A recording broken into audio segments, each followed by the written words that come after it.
ঢাকা বিশ্ববিদ্যালয় পর্যন্ত এটা একটি বড় মাদ্রাসায় পরিণত হয়েছে। গুলশান বনানী বাড়ি ধারায় এতগুলি মসজিদ, সেখানে একটা মন্দিরের জায়গা নাই। সারা বাংলাদেশে এখন একজন সনাতনী সম্প্রদায়ের সচিব নাই।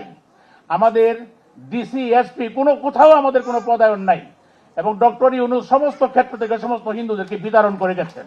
আমরা শেখ হাসিনার কাছেও আমি যখন পূজা পরিষদের সভাপতি, আমি পাশে বসে ওনাকে বলেছি যে আপনি এই দেশে মাদ্রাসা শিক্ষার সমানে যেভাবে, আমি একজন শিল্পপতি হিসেবে বলি, যেমন র মেটেরিয়াল দিবেন প্রোডাকশন সেরকম বেরোবে, সমানে মাদ্রাসা বানাচ্ছেন।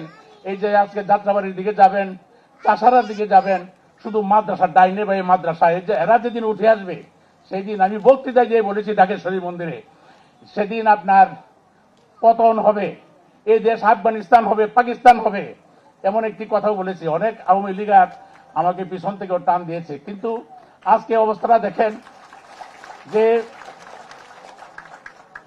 উনি দেশেই থাকতে পারলেন না, এমন একটি পরিস্থিতির সৃষ্টি হলো। আমরা এইটুকু কথা বলতে পারি যে অন্তত 100 সিট আমরা এই সনাতনী সম্প্রদায়, আমরা 100 সিটের ভাগ্য নির্ধারণ করি এখনো বাংলাদেশে। এবং আমাদের এই যে 100 সিটে আমরা এই দেশের সনাতনী সম্প্রদায় একটি বাক্সে যাদেরকে ভোট দিব তারা নির্বাচিত হবে এবং তারাই সরকার গঠন করবে। এটার ফলপ্রসূ আমরা বিগত নির্বাচনেও দেখেছি, অতীতেও দেখেছি।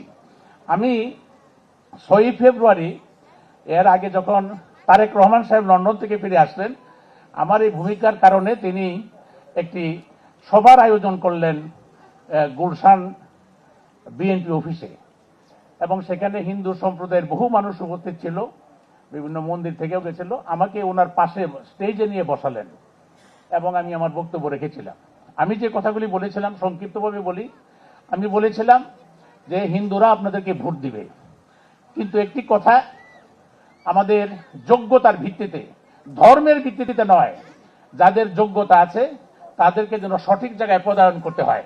আমি ওনাকে বলেছিলাম যে আমরা জানি রাষ্ট্রপতি আপনারা করবেন না, প্রধানমন্ত্রী আমরা হতে দেবেন না, আইজিপি হবে না বাংলাদেশ, গভর্নর আমাদের করতে দিবেন না, কিন্তু অন্যান্য ক্ষেত্রে যেখানে রাষ্ট্র পরিচালনায় অবদান রাখতে পারে, এমনকি শিক্ষা ক্ষেত্রে হিন্দুদের যে অবদান, সেই অবদানটুকু রাখার জন্য আমাদেরকে অন্তত সুযোগ করে দিবেন।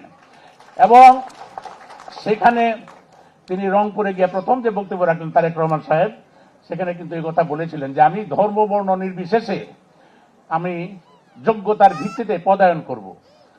আমরা চেষ্টা করছি। এই কয়েকদিন এই প্রধানমন্ত্রী হওয়ার পরেও আজকে এখানে আমাদের যদি বিজনদা থাকতেন, উনি জানতেন, উনি প্রত্যেকটা মিটিং এ থাকেন।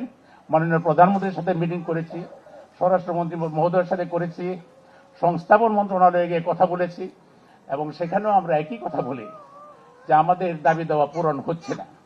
সারা বাংলাদেশে এখন একজন সনাতনী সম্প্রদায়ের সচিব নাই। আমাদের ডিসি এসপি কোথাও আমাদের কোনো পদায়ন নাই এবং ডক্টর ইউনূস সমস্ত ক্ষেত্র থেকে সমস্ত হিন্দুদেরকে বিতরণ করে গেছেন। এইভাবে একটি সম্প্রদায়, যেখানে অস্ট্রেলিয়া মহাদেশে যে পরিমাণ মানুষ, কতগুলি মানুষ, হিন্দু সম্প্রদায়ের মানুষ আমরা এই দেশে আছি, আমাদেরকে সেখানে মূল্যায়ন না করে দেশের উন্নয়ন করা সম্ভব নয়। এবং যথাযোগ্য যাদের যোগ্যতা আছে সেই যোগ্যতা সম্পন্ন মানুষকে যদি যথাস্থানে পদায়ন করা না হয়, দেশের উন্নয়ন করাও সম্ভব নয়। আমি অনুরোধ জানাবো মাননীয় মন্ত্রী, আপনার মাধ্যমে, আপনি প্রধানমন্ত্রীর সাথে সবসময় কথা হয় যে উনি যেন ওনার কথা রাখেন। কারণ আমরা এই যে নির্বাচনের সময় সমস্ত হিন্দু সম্প্রদায়কে বলেছি যে আপনারা এবার ধানের শীষে ভোট দিবেন, আগামীতে আবারও নির্বাচন আসবে।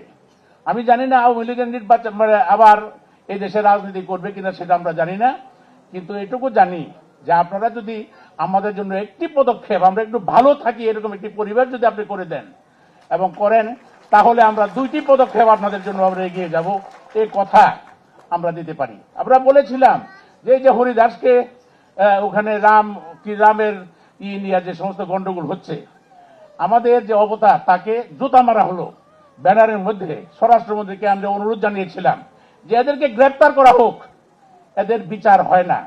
যারা হিন্দুদের মন্দির ভাঙে, যারা প্রতিমা ভাঙে, তাদের বিচার হয় না বলেই এই কাজগুলো অনবরত হয়ে যাচ্ছে। এটা আওয়ামী লীগ আমলেও হয় নাই, এখন বিএনপির সময় আমরা দেখছি যে হয় না।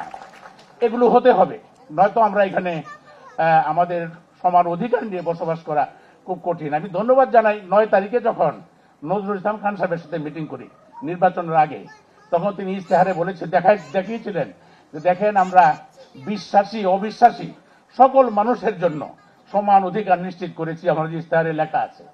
এবং তিনি বলেছিলেন যে আপনাদের সমস্ত দাবি দেওয়া পূরণ করা হবে। মাত্র 4-5 মাস হয়েছে, আমরা বিশ্বাস করি আপনারা আমাদেরকে সেই আস্থা যেন রাখতে পারি এমন একটি পরিবেশ আপনারা তৈরি করবেন। আমি বেশি কথা আর বলবো না, কারণ মাননীয় মন্ত্রীকে আপনারাও অনেক দাবি দেওয়া করেছেন।